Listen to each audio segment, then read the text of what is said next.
All right, what is going on, Banter fan? Welcome into today's edition of In the Game. I am your host, Hustle, and as always, we will be diving into the NFT gaming markets and really gameplay today, as I'm super excited to have hopped into the community beta event last night for EllioTrades and Super Farms incubated project Imposters, which is the social play and earn social deduction game. Obviously, we see the Genesis aliens here. I absolutely love the artwork. The community's super strong with Imposters, and obviously with Ellio behind it, there's a lot of eyes on this project. Well, we got to hop in last night, and I'm going to show you some gameplay as well as give you some instant feedback as far as some really pros on the beta. I thought it went really smooth as far as user interface and everything between the gameplay, the social mechanics. We'll talk about all of that in this video. Without further ado, let's get in the game. T-minus 15 seconds. Guidance is internal. 12, 11, 10, 9. Ignition sequence start. 6, 5, 4, 3, 2, 1. If you ain't here to hustle, why is you here? But if you here to hustle, the moon is near. It's crypto Banter, not financial advice. If you don't listen, what's the cost, what's the price? This ain't a game, put you on game. I know you gon' play, but ain't a percent. If you ain't here to hustle, why is you here? But if you here to hustle, the moon is near. It's crypto Banter, not financial advice. If you don't listen, what's the cost, what's the price? This ain't a game, put you on game. I know you gon' play, but ain't a play. If you get lost, show you the way. All right, and let's dive right into it. And be sure to like the video if you enjoyed the video. And if you are bullish on Imposters, leave your comments down below as well on your thoughts on the gameplay. And subscribe to the channel for videos here on Crypto Banter every single day. As well, shout out to GALA Games for the sponsorship on this video. Their GALA Film Node launch is still going on. They still have 10 remaining left at the current price. It kind of fluctuates over time based on demand, kind of like an auction style with the pricing. If you want to get involved in the GALA film ecosystem, we know they have their games, they have their music nodes that just went live. Now they have their film nodes. Let's take a look at this clip and then hit the link down below if you want to check out the GALA film nodes. Let's check it out.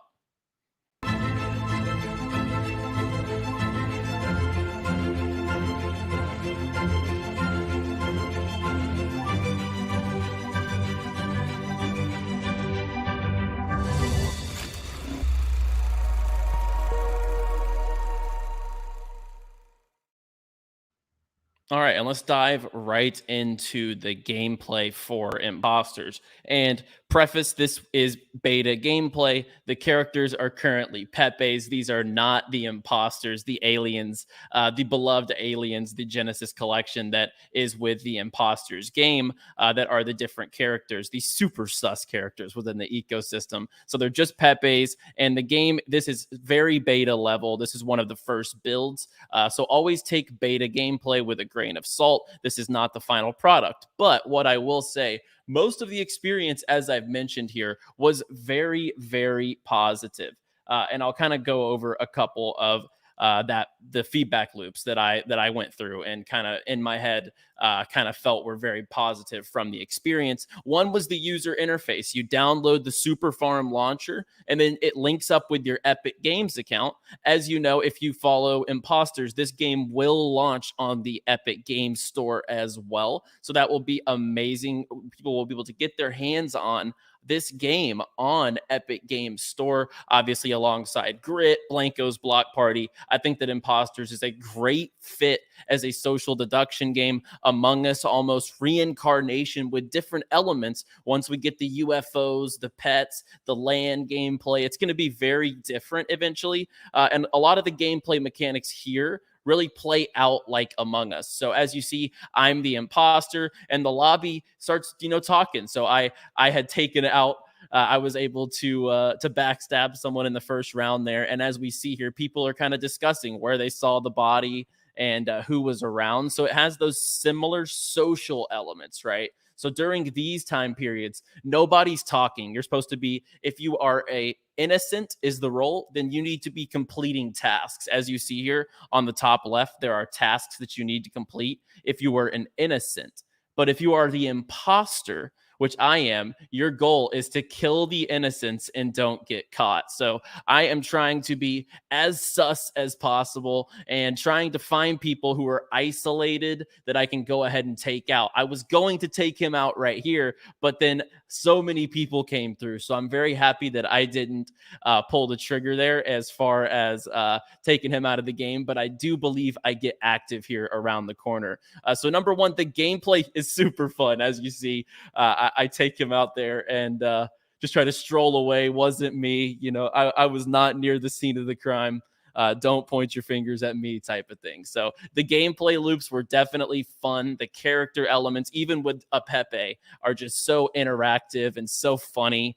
And then with the social elements, there's no games right now that have that spark with multiplayer, with any sort of, even PvP is kind of short in the space right now. There's minimum games, probably handful, maybe like one hand or maybe two hands worth of games in the entire crypto gaming industry that you can play with your friends and just like have good laughs and have great fun in a legitimately fun experience. And, you know, Among Us, if you remember the Among Us days, they had Twitch.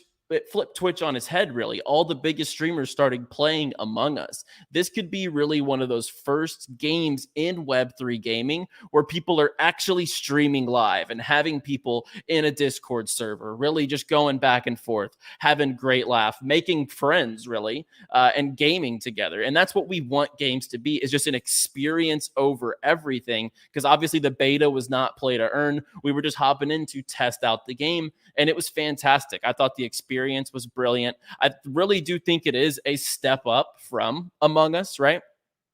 I think that the graphics here are better than Among Us. I think the character details, once we get the Genesis aliens inside the game, I think the character details will be fantastic as far as the different details from the aliens, the eyes, the skins that are on the aliens. It's all going to look so unique once we get inside the actual game. So I'm looking forward to those future beta tests. But as far as graphics, I would say Imposters would take the cake over Among Us. I would say mechanics, this would take the cake as well. They've really taken that experience and brought it up a notch. Among Us is a very basic build, and Imposters has really taken those elements and really taken it up a quality. A step in quality is the way that I would term it. As you see here, I take out Jimmy Hoffa, but then someone pops out on the other side and reports the body on me. I try to take him out, but it doesn't let me. So he reports the body on me there. And I'll fast forward here so we can see different parts of the gameplay. That was when I was the imposter. But, you know, there's always revenge. There's always karma. And I go into the arcade right where I had committed my last kill, and I get taken out there. So it shows the graphic. It shows who killed you. So it's a super funny experience. And there's mini games. So if you're an innocent, as you see on the top left, my role is to complete tasks and survive. So I run around and I just try to complete different tasks around the map. And there's like mini games like growing flowers. Some of the mini games are like in the arcade there, as we see. Some of them are filling up jugs of water at the water fountains. And some of them are catching these creatures in the food court. Not where you want to be catching these creatures that are on the loose. You would hope you have these in order if you're about to cook them. But, this is one of the mini games here. We have to try to grab them with the chopsticks, task complete, and you keep going. As you see on the top left, I've got all my tasks completed. So now we were just waiting on everyone in the crew to get all their tasks completed. And then boom, I get taken out just like that. I get all my tasks completed. I'm chilling, and then I get taken out of the game just like that. This is what it looks like when the imposters win, as you see the two imposters and the group down here that were not the imposters. So the imposters win that round. And I believe, there's one more mini game video here with the skee ball. So the skee ball was pretty fun as well. So the mini games is for the innocent, and the imposter's goal is to take out as many innocent as possible without being called out as the imposter. So they're trying to be as sus as possible and as low key as possible. And I really, really enjoyed the experience on the first touch from Imposters. I think there's obviously going to be tons of improvements on the game and tons of improvements on even the use. I mean, the user interface was fantastic. There will be improvements on the graphics, the games, more maps. There's going to be a lot of additions in the game in the future. But the fact that the first beta held up to 15 people in a lobby and was that seamless, definitely kudos to Ellio and the Imposters team for making that experience as easy as possible, no problems at all. And really just, making the first experience of the game legitimately fun. And as we see here, when I talk about Among Us, we had 47,000 active viewers, 7.3 million hours broadcasted, as we see here, with channels getting up to 770,000 views at one time. So the concurrent views for one streamer, I believe, was a few 100,000. But the max on the game, as we see here at one time, was 776,000 people watching this game Among Us live at one time. Lot of trends here to be potentially the first streamable game in Web3 at this level socially. That's going to interact with your Twitch chat, have everyone posting those emotes of imposters and calling people sus and trying to figure out who it is. Like, these games are engaging for audiences if they are quality. So as you see here, last night I was getting super sus in Imposters, and as you see, we were in a Discord party and we are playing the game on the right side. So I just love that this game brings multiplayer elements to the table, because if it wasn't for multiplayer elements, I wouldn't have gamed to the level that I did my entire life. Being able to hop on after school as a kid with your friends was an experience like no other. Right. So I credit multiplayer to keeping me in the loop a lot of the time as I was growing up with games, because you either wanted to go outside and play with your friends, or you wanted to play video games after school if your mom wouldn't let you go. Right. So those were the two things that I grew up on. So social elements and multiplayer baked into these games. I think that that's one of the biggest things we need to see in Web3. So once again, kudos to the Imposters team for that. And let's talk about the market just a little bit. We're seeing Ethereum really creeping towards that 2000 mark. It's at 1980 at the moment. And I've mentioned multiple times, I would not be surprised to see the market, kind of look bullish up until the ETH merger. But I think it's going to be a huge buy the rumors, sell the news event. I think that will definitely play out here, given everything that is coming in the next few months economically, as well as just the entire climate. It just doesn't make sense beyond the ETH merger, that news to carry the market, that the market is going to just keep trending upwards, giving a lot of the things that are on the way across the world in the economy. And I mean, really inside of the United States, China, and a couple of the real key players that, those are the leading indicators as far as some of the countries in the world that their news impacts the market pretty heavily. And I think those aren't being brought up enough in this climate. So tread cautiously always. But I wouldn't be surprised, as mentioned, to see the market, potentially a little bit bullish up until the ETH merger. So, always be cautious. This market is very volatile at the moment.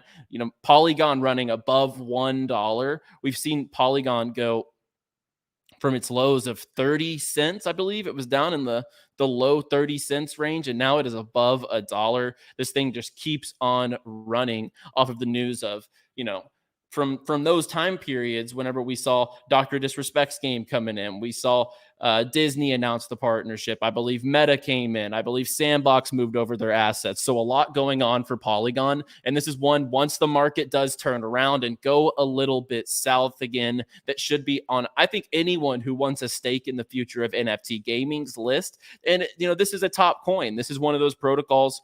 They have their own blockchain, solution on Ethereum. So I think that Polygon has to be in your sights whenever this thing eventually dips. I've been waiting to get an accumulation level this whole bear market. And then with the announcements, it just cascaded on top of each other and really just made it to where you would be chasing at that point. So I'm going to wait for a reasonable dip on Polygon. So if the market does go a little bit south, I will take advantage of that. And then when you look at the gaming tokens, good to see. I mean, GALA's up 35% since we had DCA'd into it here on the channel at 5 cents. And a lot of other tokens that we are heavy on as far as conviction goes with Ultra, Vulcan Forge, we see up 7% this week. Ultra's up 20% this week. As we're looking at other platforms, good to see Superfarm up 6%, Veracity up 15%.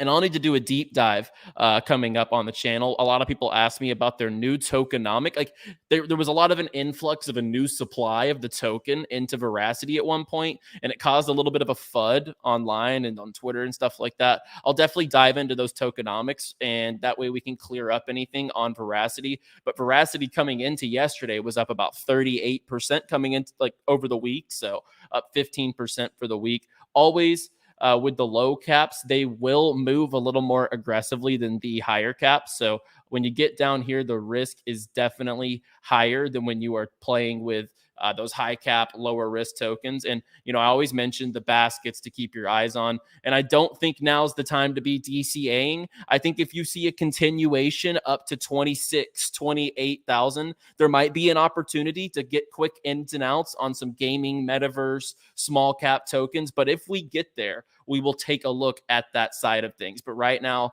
I'm sitting on my hands. I have positions across the board in certain projects, in my high conviction projects, etc. But right now, I'm sitting on my hands. I'm not going to ape into the market off this pump. I do think that it is going to play out in some sort of a bull trap after the ETH merge, but we will see how that plays out as far as my thesis goes. If you like the video, be sure to like the video and comment down below. Like I said, either your thoughts on where the market's heading or what were your thoughts on Imposters. And shout out to GALA once again for sponsoring the video. I will be back on Monday with another edition of In the Game. As always, play well, my friends.